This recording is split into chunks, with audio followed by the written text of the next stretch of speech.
하나님 말씀은 우리 신약성경 16면 마태복음 11장 2절에서 6절까지의 말씀입니다.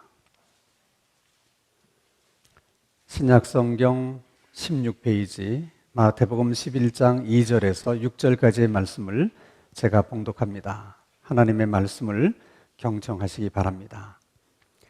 요한이 옥에서 그리스도께서 하신 일을 듣고 제자들을 보내어 예수께 여짜오되 오실 그이가 당신이 오니이까 우리가 다른 일을 기다리오니이까? 예수께서 대답하여 이르시되 너희가 가서 듣고 본 것을 요한에게 알리되 맹인이 보며 못 걷는 사람이 걸으며 나병 환자가 깨끗함을 받으며 못 듣는 자가 들으며 죽은 자가 살아가며 살아나며 가난한 자에게 복음이 전파된다 하라.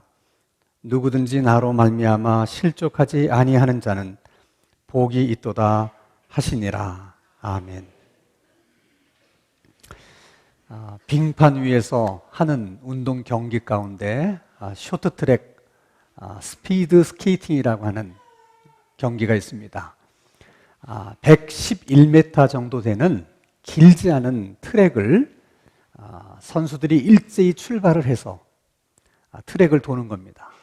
가장 빨리 돈 선수 순으로 순위가 결정되는 경기입니다. 넓지 않은 좁은 공간에서 그것도 많은 선수들이 함께 속도를 내서 트랙을 도는 일은 쉽지가 않아요. 그래서 선수들이 가장 조심해야 되는 것은 미끄러져서 넘어지는 것입니다. 아무리 선두 그룹으로 달린다 하더라도 단 한 번의 실수로 넘어지게 되면 그 선수는 그 경기를 포기해야 됩니다. 왜냐하면 다시 일어나서 트랙을 돈다 할지라도 그 실수를 만회할 수 있는 가능성은 전혀 없기 때문에 그렇습니다. 대개 선수들이 넘어지는 것이 이제 두 가지 일 때문에 그렇습니다. 하나는 상대편 선수와 부딪혀서 넘어지게 되는 경우가 있고, 너무 빨리 트랙을 돌다 보니까 이 코너를 돌 때 그 속도감을 이기지를 못해가지고 몸의 균형이 흐트러지면서 넘어지는 경우입니다. 쇼트트랙 선수들은 늘 밥만 먹고 그거 일만 해요. 늘 하는 일이 그 일입니다. 얼마나 연습을 많이 했겠어요. 그런데도 그렇게 훈련된 선수들이 경기를 하는데도 넘어지는 일들이 종종 있습니다. 그만큼 쇼트트랙 경주를 넘어지지 않고 끝까지 완주한다는 것이 쉽지 않은 거예요. 그런데 중요한 것은 이렇게 넘어지는 일이 쇼트트랙 경기에서만 있는 게 아니라는 거예요. 우리들의 신앙 경주에도 넘어지는 일들이 있습니다. 신앙의 경주에서 미끄러 넘어지는 것을 신앙적인 용어로 실족한다 또는 시험에 든다, 그런 표현을 씁니다. 아무리 신앙생활을 열심히 하다가도 한번 실족하게 되면 신앙적으로 엄청난 타격을 받습니다. 그래서 어떤 사람은 그때부터 신앙의 슬럼프에 빠지기도 하고, 또 어떤 사람들은 그 일 때문에 다니던 교회를 떠나게 되기도 하고, 더 심한 경우에는 아예 교회를 안 나가는 경우도 생기게 됩니다. 그런데 신앙의 경주를 하다가 실족하게 되는 경우도 쇼트트랙처럼 두 가지 경우가 제일 많아요. 하나는 다른 사람에 의해서 내가 넘어지는 겁니다. 다른 사람이 나를 실족하게 만든 거예요. 그리고 다른 한 가지 경우는 내 문제 때문에 내가 스스로 넘어지게 되는 경우입니다. 제가 이렇게 목회를 오래 하다 보니까 이제 많은 성도님들이 문제가 있을 때마다 이렇게 와서 상담을 해요. 우리 교회에서뿐만 아니라 전에 있던 교회에서도 그런 상담을 제가 많이 받습니다. 목사님, 교회 다니는 사람들이 어떻게 그럴 수 있습니까? 아니, 교회 장로라는 사람이, 교회 권사라는 사람이 어떻게 그럴 수 있습니까? 하고 막 열분을 토하면서 얘기를 하는데 다 들어보면 정말 그럴 수가 없어요. 정말 교회 다니는 사람이 어떻게 그럴 수 있을까? 아니, 교회 장로라는 분이 또 뭐 권사라는 분이 어떻게 그럴 수 있을까? 정말 말하는 사람의 그 이야기들이 다 공감이 되고 이해가 됩니다. 문제는 그런 사람들 때문에 마음의 상처를 받고 또 실족하게 돼서 내 신앙이 슬럼프에 빠지게 되고 또 다니던 교회를 그만두게 된다면 나를 넘어지게 한 그 사람이 사실은 1차적인 책임이 있는 거예요. 그 사람이 나를 그렇게 만들었으니까. 그런데도 결과적으로 보면 누구 손해입니까? 내 손해예요. 이게 여러분 꼭 운전하는 거하고 너무 흡사합니다. 여러분들이 운전을 하다 보면 내가 신호대기를 이제 앞에 서서 기다리고 있는데 갑자기 뒷차가 와서 내 차를 받는 경우가 있습니다. 나는 분명히 파란 신호로 바뀐 줄 알고 출발을 했는데 좌회전하는 차량이 신호를 보지 못하고 그냥 와가지고 내 차를 들이받는 경우도 있습니다. 어떤 경우는 멀쩡한 차가 중앙선을 넘어와서 또 내 차를 들이받는 경우가 있어요. 나는 아무것도 잘못한 게 없습니다. 나는 신호도 지켰고 나는 내 차선도 다 지켰습니다.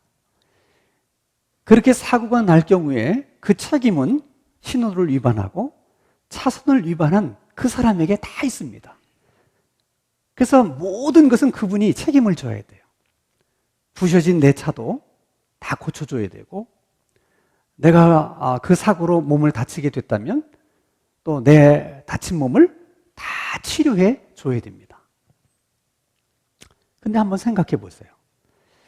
그 부셔진 차를 다 새롭게 고쳐줬다고 해서 사고 나기 전 그 차만 하겠어요?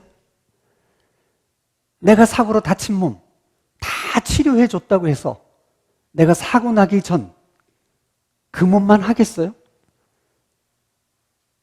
결국은 내 손해인 거예요. 그래서 운전하는 사람들끼리 하는 말이 있어요. 방어 운전을 해야 된다. 그러니까 항상 사고를 내가 잘못해서만 나는 게 아니에요. 나는 아무 잘못도 없는데 상대방이 잘못해서 상대방의 실수로 내가 사고를 당하게 되는 거거든요. 그러니까 나만 신호를 잘 지키면 되지, 나만 차선을 잘 지키면 되지, 그렇게 생각해서는 안 된다는 거예요. 물론 내가 교통 질서를 잘 지켜야 되지만 만약 어떤 차가 차선을 넘어서 내게로 오면 어떻게 해야 돼? 저 사람이 차선을 위반했네? 그리고 받치면 안 되는 거예요. 분명히 그 차가 잘못하고 있지만은 그 차가 와서 내 차를 받으려고 할 때는 빨리 내가 피해야 돼. 그게 방어 운전이에요. 그런데 방어 운전은 운전할 때만 필요한 게 아니라 우리들이 신앙생활 할 때도 마찬가지. 신앙생활도 여러분 방어 운전을 해야 돼요. 개중에는 꼭 사람을 실족해 하는 사람들이 있습니다. 그런 사람하고 부딪히면 물론 그 사람이 1차적인 책임이 있지만 결국 손해는 누가 봐요? 내가 보게 되는 거예요. 그러니까 그런 사람을 만나면 피하는 게 상책이에요. 그게 여러분 방어 운전입니다. 운전하시는 분들은 대부분 다 교통법규를 지키면서 안전 운전을 하려고 대부분 노력을 합니다. 근데 꼭 개중에는 그렇게 술 먹고 운전하지 말라고 그러는데 음주운전 하시는 분이 있어요. 그 졸리면 잠시 차를 갓길에 세워놓고 잠시 눈을 붙인 후에 운전을 해라. 그렇게 얘기를 하는데도 졸음운전 하시는 분이 있어요. 그 사람들 때문에 꼭 사고가 생겨요. 그러나 여러분, 사고를 내는 사람은 사실은 많지 않아요. 대부분의 운전하시는 분들은 운전을 다 잘하십니다. 단지 그렇게 하는 몇 사람 때문에 제대로 운전하는 모든 사람들을 다 그냥 도매금으로 문제 있는 운전자들인 것처럼 그렇게 해서는 안 되는 거예요. 신앙생활도 마찬가지예요. 그렇게 실족해 하지 말라고 하나님이 말씀하시는데도 꼭 그런 분이 계세요. 대부분의 교인들은 잘합니다. 신앙생활 바르게 하려고 하고 열심히 하려고 하고 다 나름대로 노력하는데 꼭 그런 몇 사람이 문제를 일으키는 거예요. 그런 사람 때문에 시험당해서 예수 믿는 것들 다 그렇다고, 뭐 교회 다니는 사람들 다 그렇다고 그렇게 확대 해석하지 말라는 거예요. 대다수 예수 믿는 사람들은 신앙생활을 잘 하려고 합니다. 그러니까 어쩌다가 그런 사람하고 부딪혀서 넘어지게 되면 그럴 수가 있느냐, 이렇게 너무 열을 내지 마시고, 이거 내가 음주 차량에게 부딪혔구나, 내가 오늘 어떻게 잘못하다 보니까 졸음 운전하는 차에 내 차가 치였구나, 그렇게 생각하라는 거예요. 나를 위해서 그렇게 해야 되는 거예요. 그럼 목사님, 그러면 사람들을 실족해 하는 그 사람에게는 아무 책임이 없는 겁니까? 왜 책임이 없겠어요? 책임이 있습니다. 그럼 책임을 물어야 되지 않습니까? 여러분이 책임을 물을 필요가 없어요. 여러분이 책임을 묻기 전에 주님이 물으세요. 어떤 경우는 내가 그 사람하고 부딪혀가지고 내가 상처를 많이 받았어요. 너무너무 내가 힘들었어요. 그런데 그 책임을 주님이 물으시는 걸 보면 내가 미안할 정도예요. 내가 받은 아픔보다 그분이 책임지는 그 일이 너무 심각한 것을 보면서 미안할 정도로 그렇게 주님이 책임을 물으세요.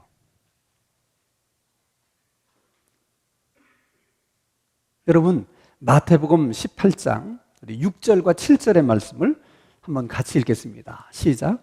누구든지 나를 믿는 이 작은 자 중 하나를 실족하게 하면 차라리 연자 맷돌을 그 목에 달려서 깊은 바다에 빠뜨려지는 것이 나으니라. 실족하게 하는 일들이 있음으로 말미암아 세상에 화가 있도다. 실족하게 하는 일이 없을 수는 없으나 실족하게 하는 그 사람에게는 화가 있도다. 여러분, 실족해 하는 일이 없을 수는 없다는 거예요. 워낙 많은 사람들이 예수를 믿다 보니까 이런 사람도 있고 저런 사람도 있을 수 있다는 거예요. 그러나 실족해 하는 그 사람에게는 화가 있다. 차라리 연자 맷돌을 메고 깊은 바다에 빠져 죽는 것이 더 낫겠다. 여러분, 예수님이 이렇게 과격하게 말씀하신 경우는 아주 드문 경우입니다. 여러분, 사복음서를 다 읽어보세요. 주님이 언제 이렇게 과격하게 말씀하신 적이 있으십니까? 그런데 예수님을 믿는, 이제 간 믿기 시작한 그 믿음이 약한 자들을 실족해서 넘어지게 하는 것을 보면 주님이 그렇게 마음이 아프신 거예요. 그런 사람을 보면 막 화가 나시는 거예요. 그 사람이 막 미운 거예요. 그래서 주님이 그렇게 과격하게 말씀하시는 거예요. 화가 있을 것이다. 차라리 연자 맷돌을 메고 깊은 바다에 빠져 죽는 것이 낫겠다. 그래서 여러분, 다른 사람을 실족해 하는 사람은 절대로 하나님께 복받을 생각을 하셔서는 안 돼요. 왜냐하면 하나님은 자신이 하신 말씀을 시건하시는 분도 아니고 한 입을 가지고 두 마디를 하시는, 일구이연하시는 하나님이 아니십니다. 실족해 하는 자는 화가 있을 것이다. 차라리 연자맷돌을 메고 바다에 빠져 죽는 것이 낫겠다. 한편으로는 그렇게 말씀하시면서 한편으로는 그 사람을 축복하신다는 것. 그건 주님이 하실 수 있는 일이 아니에요. 주님은 그렇게 하지 않으십니다. 복을 주시면 그냥 복을 주시는 것이지 복 주고 심판하고 심판하고 복 주고 그러지 않으세요. 그래서 남을 실족해 하면서 사는데도 사업도 잘 되고 돈도 많이 번다. 그건 주님이 주시는 축복이 아닙니다.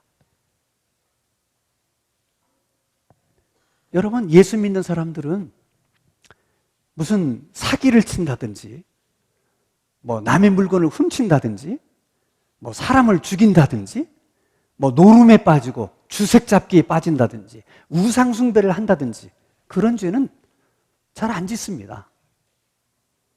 왜? 그것이 다 무거운 죄라는 걸 알기 때문에 우리 스스로가 굉장히 조심해요. 근데 적어도 그런 죄에 대해서만큼은 우리가 떳떳합니다. 여러분 중에 사람 죽인 사람이 있으세요? 사기친 사람이 있으세요? 우상숭배한 적 있으세요? 적어도 여러분 그런 죄에 관해서는 우리는 떳떳해요. 그런데 예수 믿는 우리들에게 아주 취약한 부분이 있어요. 그것이 다른 사람을 실족해 하는 죄입니다. 그런데 그 죄가 우상숭배하는 죄나 무슨 사기를 치는 죄나 사람을 죽이는 죄하고 못지 않다는 거예요. 여러분, 연자맷돌을 메고 차라리 바다에 빠져 죽는 것이 낫겠다. 무슨 죄가 그런 벌을 받을 만하겠습니까? 그래서 그 일에 관해서는 우리가 조심하고 사실 또 조심을 해야 돼요. 여러분, 사도 바울이 살고 있던 그 시절에 우상에게 바쳐졌던 음식을, 고기를 먹을 수 있느냐 하는 문제를 가지고 교회 안에서 큰 논란이 일어나게 됐습니다. 그때 사도 바울이 그 문제를 가지고 아주 명쾌하게 답을 줬습니다.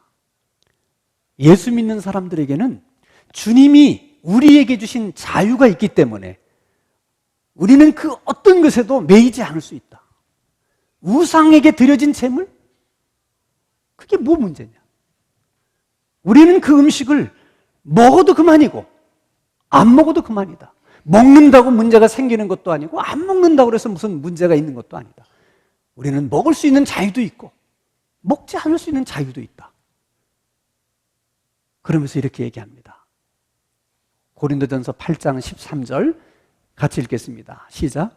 그러므로 만일 음식이 내 형제를 실족하게 한다면 나는 영원히 고기를 먹지 아니하여 내 형제를 실족하지 않게 하리라.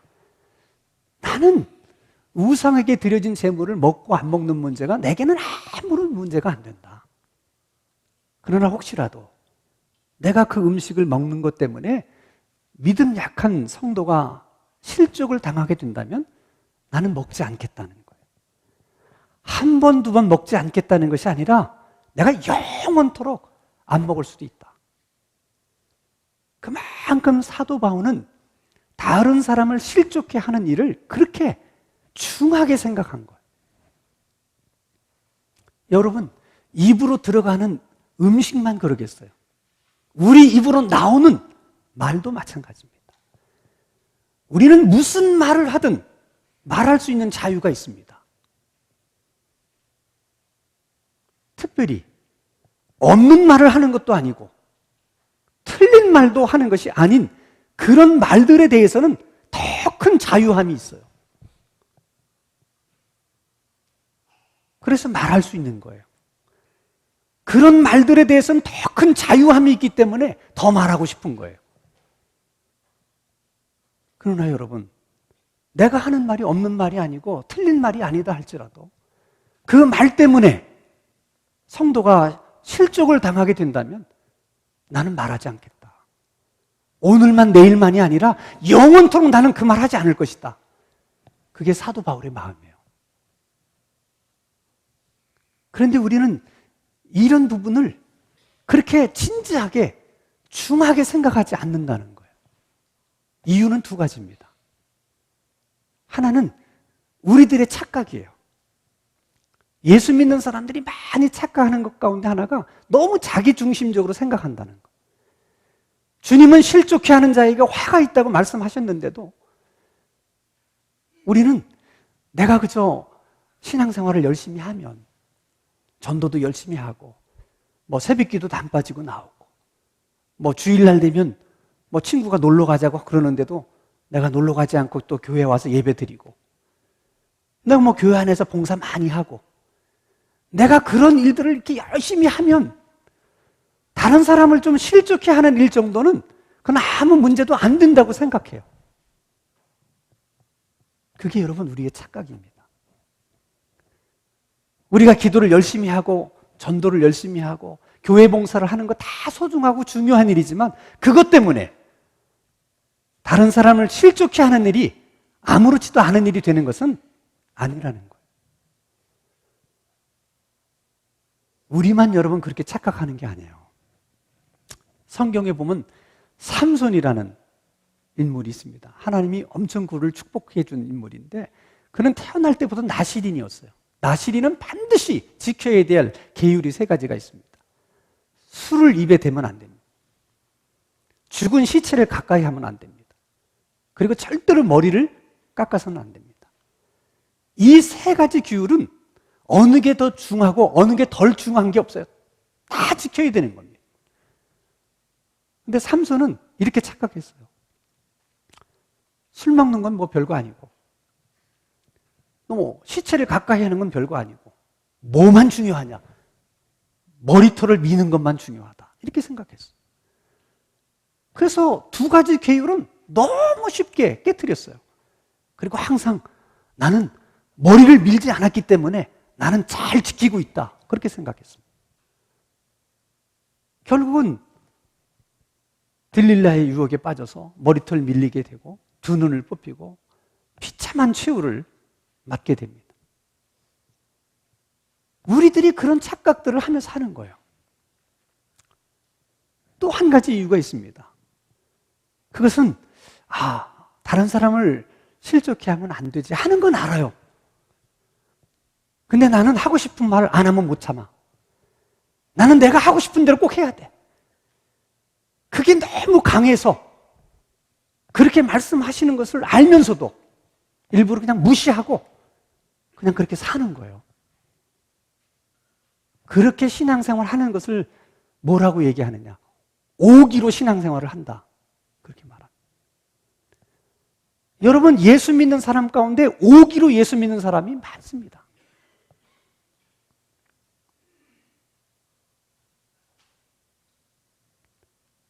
오기로 예수를 믿으면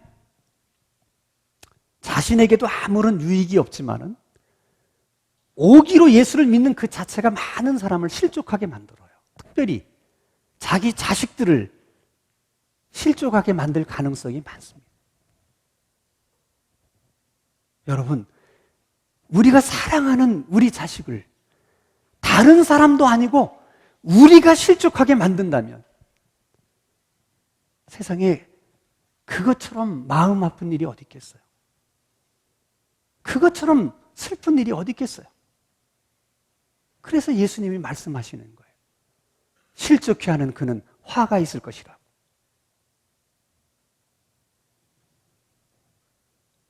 정말 우리가 이 부분에 대해서는 아주 무겁게 생각을 하셔야 됩니다.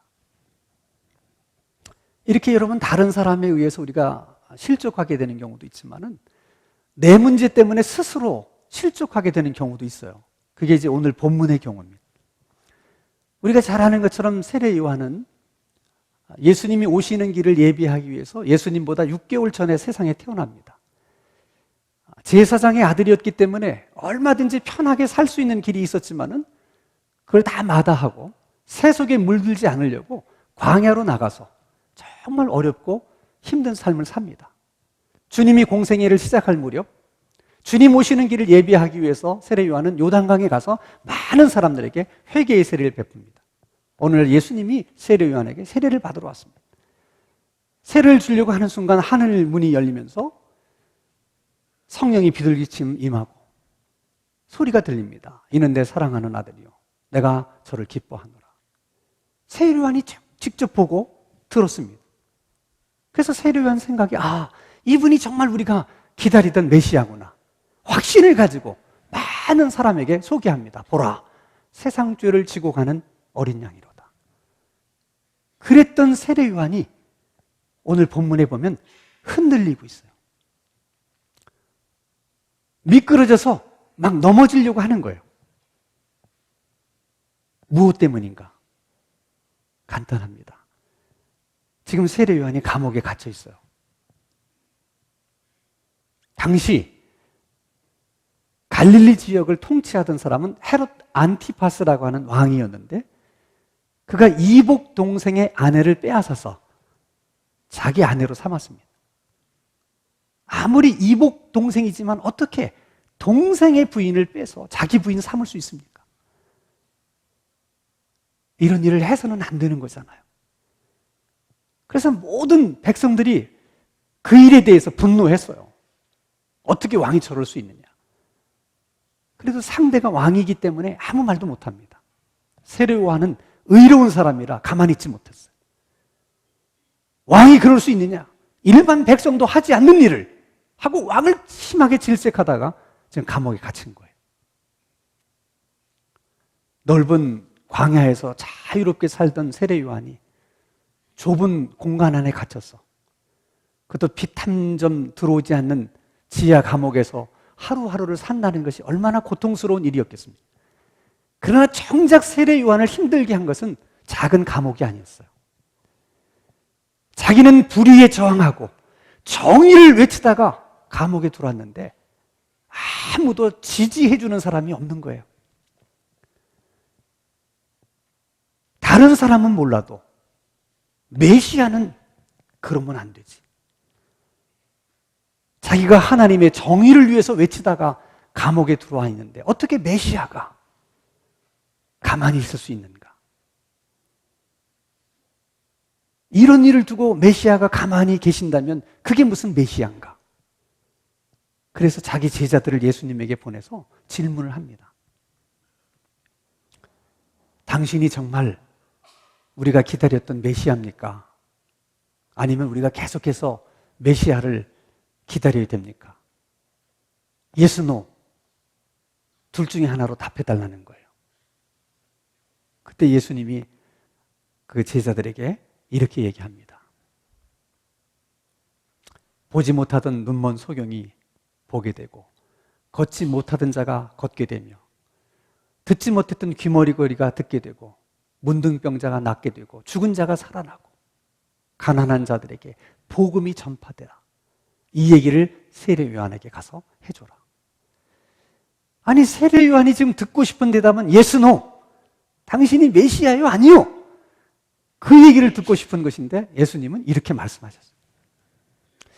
이게 뭐가 세례 요한의 질문에 대한 답일까? 우리는 그렇게 생각할 수 있지만은 예수님은 세례 요한이 무엇 때문에 그 질문을 했는지를 너무나 잘 알고 계셨어요. 그래서 yes, no로 대답하지 않고 이렇게 대답하시는 것입니다. 예수님이 하신 말씀을 풀어 설명하면 이런 얘기예요. 네가 감옥 안에 갇혀서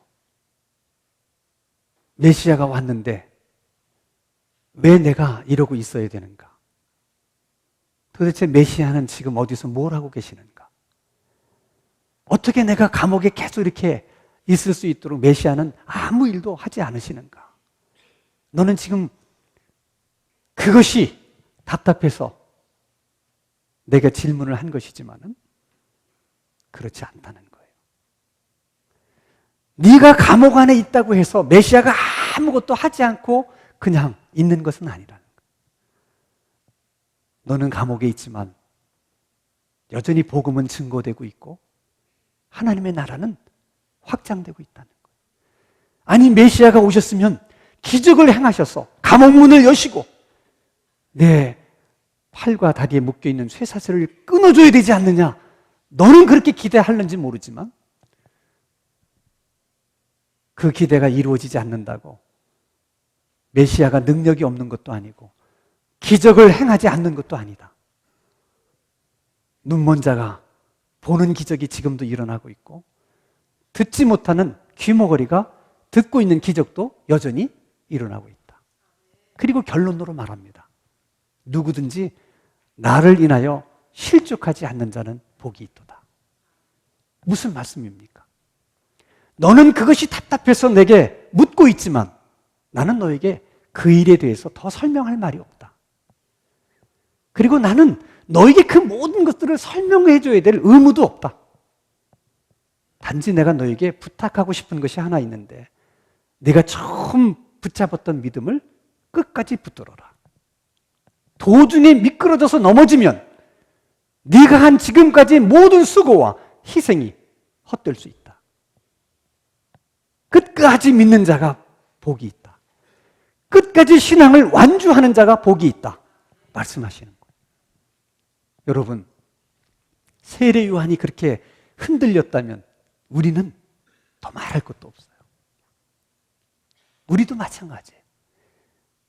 어떤 사람은 돈 문제로 매일매일 고통스러운 나날을 보내는 분이 계세요. 어떤 분은 몸이 너무 아파서 질병 때문에 너무너무 힘든 하루하루를 삽니다. 그게 다 여러분 감옥이에요.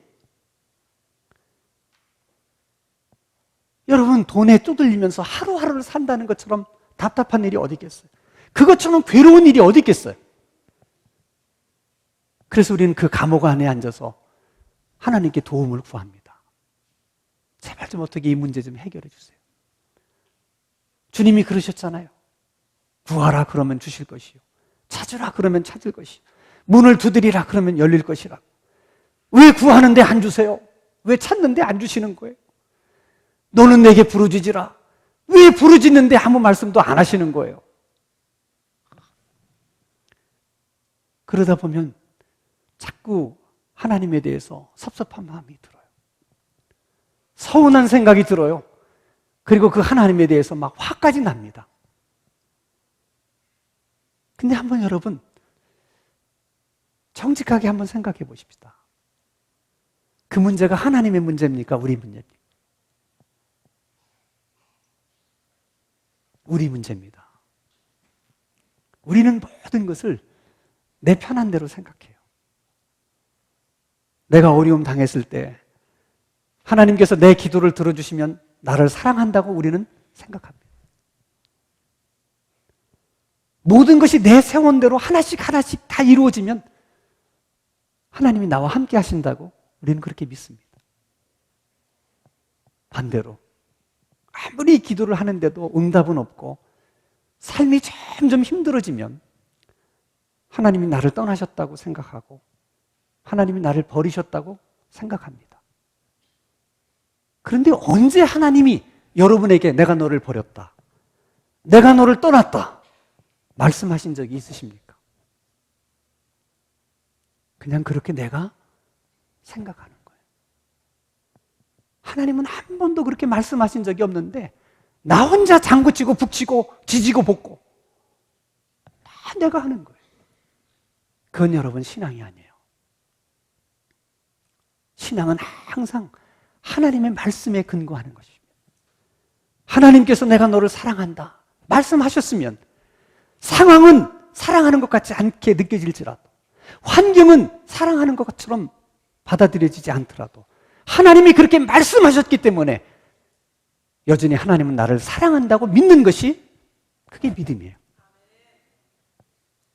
우리가 너무 답답해서 하나님 앞에 막 그럴 수 있냐고 막 외칠 때 어떤 때는 하나님이 그렇게 말씀하세요.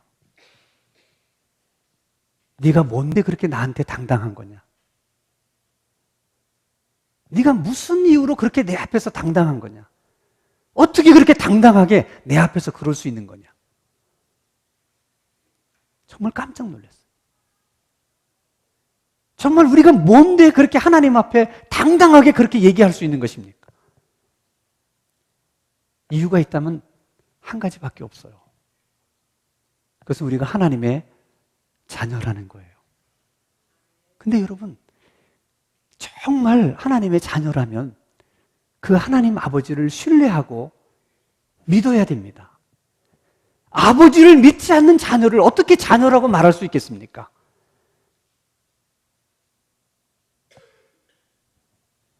상황이 어떻든, 환경이 어떻든, 하나님이 그렇게 말씀하셨으면 끝까지 그 하나님을 신뢰할 수 있어야, 믿을 수 있어야 신앙의 경주를 잘 할 수 있는 것입니다.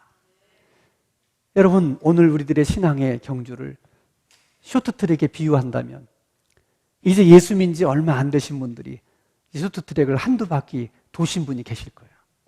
잘하고 계신 거예요. 계속 도세요. 근데 뭐 10바퀴, 20바퀴를 돌다가 옆에 사람하고 부딪혀서 넘어지거나 또 이런저런 문제 때문에 넘어진 사람도 있을 수 있습니다. 너무 실망하지 마세요. 너무 그 일로 마음 상해하지 마세요. 다시 일어나세요. 하나님은 7번 넘어진 자에게 8번 일어나게 해주시는 은혜의 하나님이십니다. 그 은혜를 힘입으면 다시 일어날 수 있어요. 일어서거든 그동안 달리지 못했던 거 더 열심히 달리셔서 보충하세요.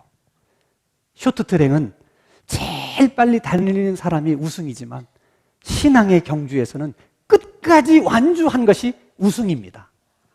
끝까지 완주하는 게 중요해요. 그런가 하면 이제 인생의 마지막 2바퀴 또는 1바퀴를 남겨두고 도는 분도 계세요. 나이 많이 드신 분들입니다. 그분들은 그래서 더 조심하셔야 돼요. 이제 1바퀴만 돌면 되는데, 이제 2바퀴만 더 돌면 되는데, 그때 넘어지면 지난날의 모든 수고와 희생이 한순간에 다 물거품이 될 수 있는 거예요. 그래서 사람은 나이가 들어가면 들어갈수록 더 조심,